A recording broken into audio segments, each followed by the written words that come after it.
Chapter 2. Harpies Creed could feel the darkness around him, dense and oppressive like a vapor. He turned, searching for the opening behind him, but it too was swallowed by the gloom. He could no longer see or hear Patton, though Creed harbored no doubt that his stalwart companion was still by his side. Creed had always admired Patton's bravery, perhaps even envied it. Before they became partners, the stories of Patton's courage had made him seem almost mythical. At first, Creed had dismissed it as recklessness and luck, but after years of working together, he knew better. Whether or not Creed wanted to admit it, Patton had proven himself both wise and patient, leaving no room for recklessness. Patton's bravery was genuine, and no matter how much Creed tried to replicate it, it always seemed just out of reach. But Creed no longer had time to ponder philosophies of fear or courage. His mind raced, knowing he had to act quickly. The cave was completely silent. It didn't seem as though the Harpies were aware of his presence, but the absolute uncertainty left him with no choice. His hand instinctively opened the leather bag at his side, and with practiced ease, he reached inside and found the astral shard exactly where it should have been. He wasn't sure if the shard's light would overpower the magical darkness, and for a moment his heart sank as he pulled the cloth from the crystal, and his surroundings remained cloaked in shadow. But then, slowly, the shard began to glow in his hand. At first, he thought it had taken a moment to turn on, as though the cloth had muted its power. Creed's confidence returned as he watched the light gradually push the darkness away, granting a sphere of visibility expanding around the shard, the light battling against and overcoming the enchanted gloom. As expected, Patton stood next to him, calm and composed, his expression carrying a hint of amusement, as though he were enjoying the moment. Soon, the shard's light filled the cavern, illuminating the grotesque scene within. Rotting carcasses littered the floor, their stench clawing at Creed's senses as if the gloom had been holding back the smell. High above, in shallow alcoves carved into the cavern walls, the Harpies hung motionless, their forms shrouded in ragged feathers, their eyes mercifully closed in slumber. The alcove belonging to the matron was unmistakable. While the others were simple holes carved into the high walls, hers was larger, more commanding, and at its base lay a grim nest, not of twigs and straw, like a common bird's, but of bones. A macabre sight. Creed glanced at Patton and saw his mentor quietly studying the scene. The cavern itself lacked beauty or symmetry, a chaotic jumble of jagged stone and decay. Not even Matron's nest was centered among the others. To Creed's surprise, it was the disorder, more than the carcasses strewn across the floor, that left Creed feeling an unexpected sense of disgust. When Creed finished counting, his heart sank. He counted again, slowly, but the total remained the same, 12. The rules of engagement had been clear: no more, no less than 11 harpies. So far, the other conditions had been met. There were no defenses around the crag, and the harpies were asleep. But 12 harpies meant one thing: they were to retreat. As Creed studied the matron, to him, it was obvious why she hadn't been counted in the caretaker's reports. She never left the roost. Larger and heavier than the others, it was clear to Creed that the matron didn't hunt. The other harpies probably provided for her, perhaps even allowing her to feed first. Though their intel was slightly off, Creed felt confident that the situation was manageable and the mission should proceed. His confidence faltered when he glanced at Patton and saw his mentor shaking his head. The motion was deliberate, accompanied by the hand signal to retreat. Creed fought away the disappointment that clawed at his mind as he turned his gaze back to the matron. She remained fast asleep. He knew he had promised Patton they would turn back if all the conditions weren't met. But this wasn't just about fighting an extra harpy. If there had been 9 or 10 harpies instead of 11, they still would have retreated. The point was to minimize risk and ensure their intel was sound. But when Creed looked at Patton again, frustration flared within him. Patton's face had grown stern, his head shaking more resolute. Creed's thoughts spiraled. He would engage if he were in charge, Creed told himself. He knows what I'm thinking. He's just playing it safe.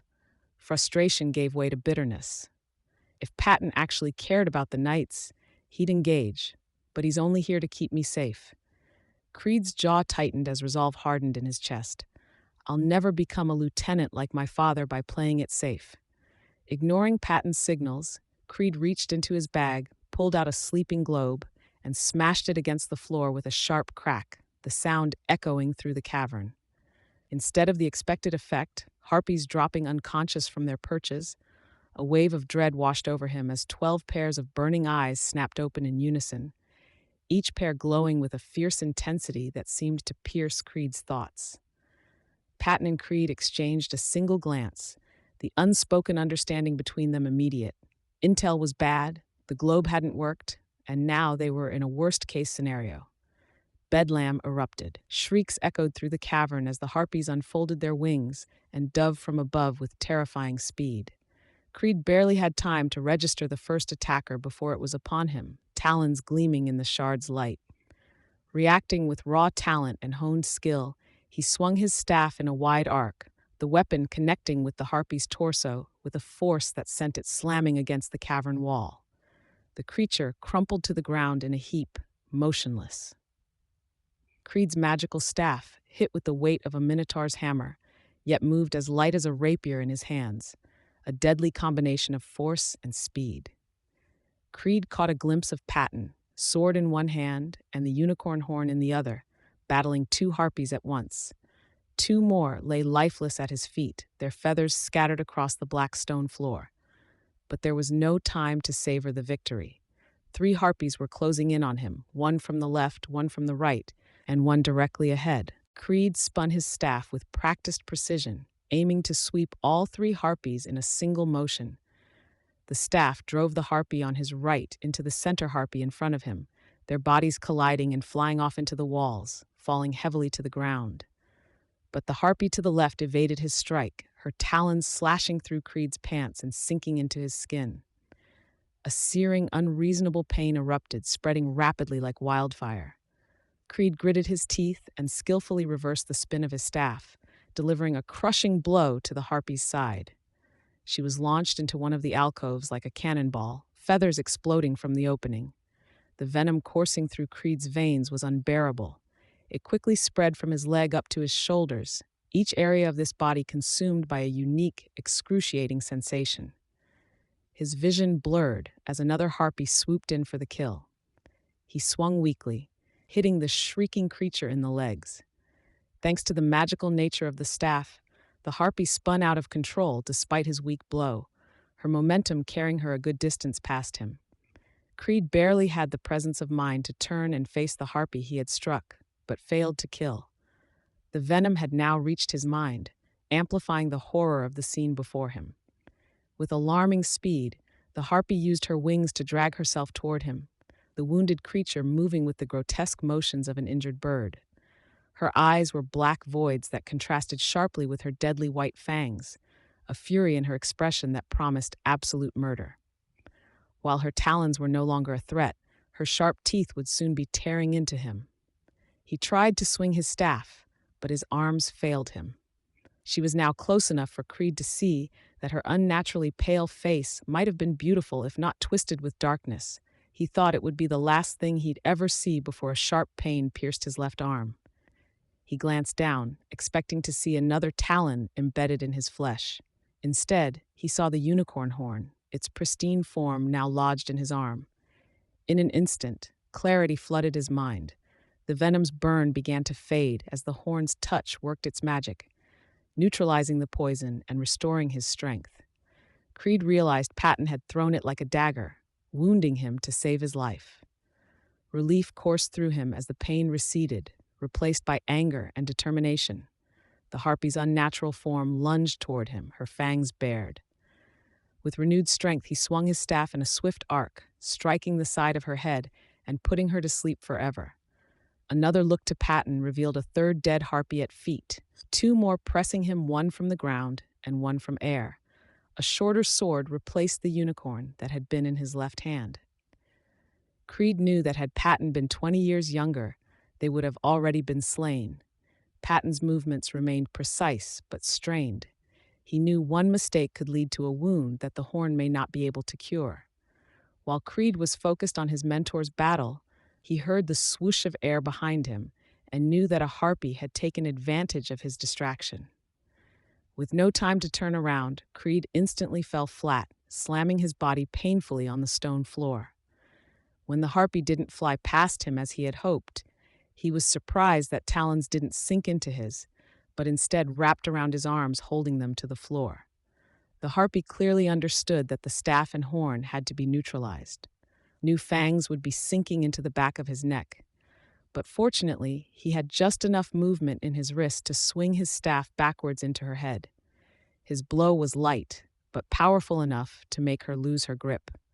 Fueled with adrenaline, he flipped his body and connected another blow with staff, sending her flying. Creed was relieved to see Patton was still standing, but the two Harpies were not tiring. With the motion of throwing a frisbee, Creed hurled his staff at the harpy above Patton's head. As soon as it connected, Patton shifted his feet from defensive to offensive, and with and few swipes the harpy shrieked as she lost a wing and then went silent as Patton's shorter blade stabbed through her heart. They turned in unison to face the final harpy, the matron, hovering above them. Her gray and black wings filled the cavern with a rhythmic, rushing beat, and her glowing golden eyes burned with malice. Whether the matron was hoping for or expecting a climactic fight, Creed couldn't tell, but what she received was far from satisfying. He held his bag open and called out her name, Agalith. Though the sleeping globes had failed them, the echo binders did not. The moment her name was spoken, Agalith's eyes widened in shock as the previously invisible manacles materialized, ghostly gray and opaque. They flew from the leather bag straight toward her, fastening securely around her neck. After slaying the entire roost, Creed wasn't surprised by the malice in her burning eyes. But he was caught off guard by how much that malice seemed to intensify once the binders locked around her neck. He had expected submission when the binders seized her will, perhaps even a flicker of fear, but instead her glare burned hotter. There was no submission, only defiance, no fear, only determination. Her hatred was so palpable that Creed silently vowed never to let his guard down around her, not even with the binders chaining her soul. As the immediate danger faded and the cavern fell into silence, Creed became acutely aware of another pair of eyes boring into him. These were not filled with malice, but with anger and unmistakable disappointment. Creed didn't need words to understand the judgment in Patton's gaze, but his mentor gave them anyway, his voice heavy with reproach. "Let's go." About 6 months ago, Patton had introduced Creed to an old friend at a preserve in the Caribbean islands, something Creed had come to expect wherever they went. Without fail, people greeted Patton with warmth and respect, often sharing stories of his past adventures. Never one for false humility, Patton wouldn't deny the tales, but would skillfully shift the spotlight to his companions, elevating their roles in the stories. But this time felt different.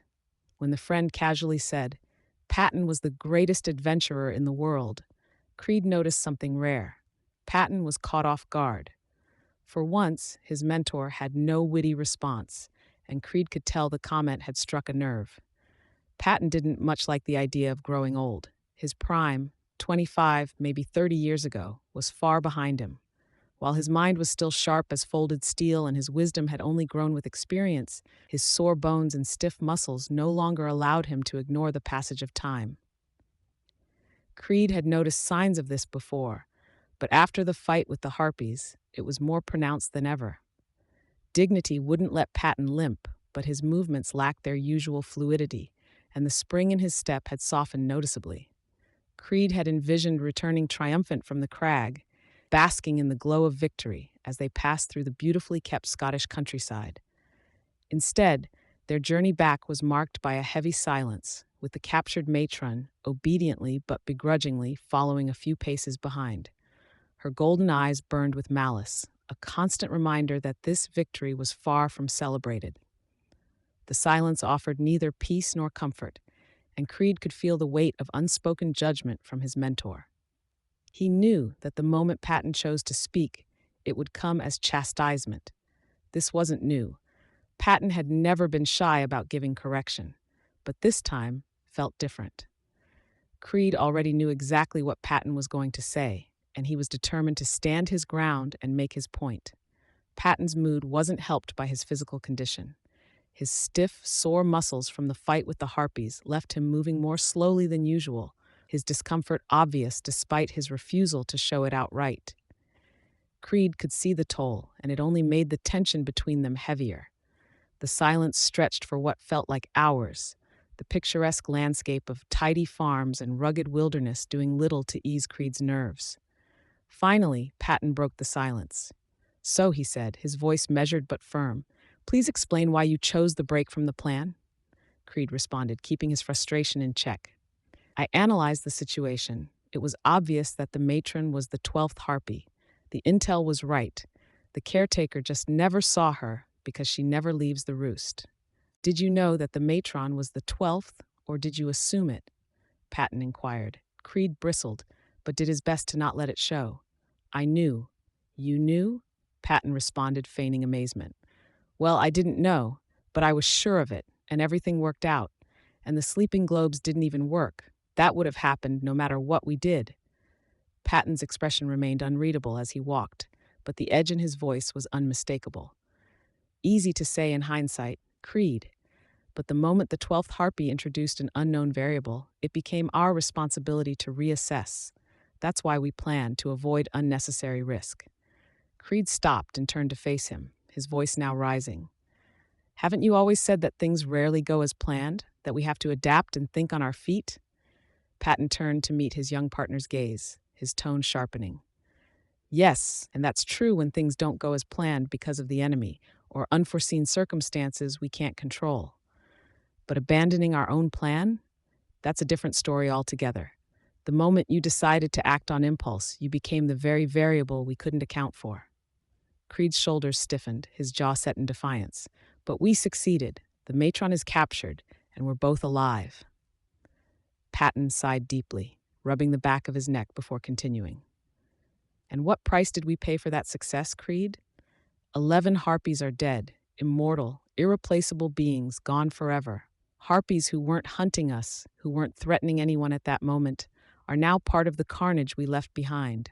That doesn't feel like keeping order to me." The weight of those words hung in the air, and Creed struggled to respond. Patton's voice softened, but didn't lose its edge. "If we had retreated, taken time to reassess and adapt our plan, I might have agreed with your reasoning, but we didn't. You acted rashly, and now both of us must live with the consequences." Creed's fists clenched, a storm of emotions brewing inside him. He wanted to defend his actions, to prove he was right, but instead he marched on in silence, victorious, but empty.